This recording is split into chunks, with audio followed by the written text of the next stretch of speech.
You know కొన్ని సందర్భాల్లో మనం రెండు విధాలుగా రియాక్ట్ అవుతాం. ఏదైనా సిచ్యువేషన్ని ఎగ్జాంపుల్గా తీసుకుంటే, ఎవరైనా మన ఎదురుగా నిల్చొని మనల్ని అనరాని మాటలు అంటున్నట్లయితే, ఒకటి వాళ్ళన్న మాటలకి డీప్గా హర్ట్ అయ్యి తిరిగి అంతకంటే ఎక్కువగానే వాళ్ళని తిడతాం. ఇది మనలో ఉన్న ఇన్సెక్యూరిటీ. ఇది వెంటనే రియాక్షన్ ఇస్తుంది. ఆ రియాక్షన్ కూడా గట్టిగానే ఉంటుంది.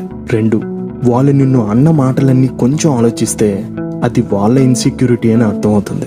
వాళ్ళ లైఫ్లో ఉండే సమస్యల వల్ల లేదా వాళ్ళ పర్సనల్ ఎక్స్పీరియన్సెస్ వల్ల మనల్ని కిందకి లాగాలని చూస్తారు. నువ్వు ఎలాంటి పర్సన్ అనే విషయం జడ్జ్ చేయడంలో నీకంటే పర్ఫెక్ట్ జడ్జ్ ఇంకెవరైనా ఉంటారా? వాళ్ళేదో అనేస్తే నువ్వు నీ క్యారెక్టర్ వెంటనే మారిపోతుందా? ఇది నీ కాన్ఫిడెన్స్.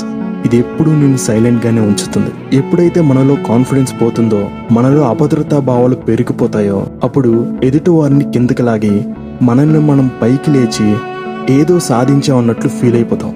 మనలో కాన్ఫిడెన్స్ ఉంటే, మనమేంటో మనకి తెలిస్తే ప్రతిసారి ఎదుటి వాళ్ళకి మనమేంటో ప్రూవ్ చేసుకోనక్కర్లేదు. మనందరిలోనూ కొన్ని సిచ్యువేషన్స్ లో అయినా ఇన్సెక్యూరిటీస్ ఉంటాయి. మనం ఎక్కడ ఇన్సెక్యూర్ గా ఉన్నామో అలాంటి వాటిని తెలుసుకొని వాటిలో కాన్ఫిడెన్స్ పెంచుకోవాలి. ఏదైనా సిచ్యువేషన్ లో ఇమ్మీడియట్ గా రెస్పాండ్ అవ్వకుండా కామ్ గా ఉండి సెల్ఫ్ కాన్ఫిడెన్స్ తో ఫేస్ చేయడం వెంటనే జరిగే పని కాదు. కొన్ని సిచ్యువేషన్స్ ఎక్స్పీరియన్స్ చేశాక తప్పకుండా జరుగుతుంది.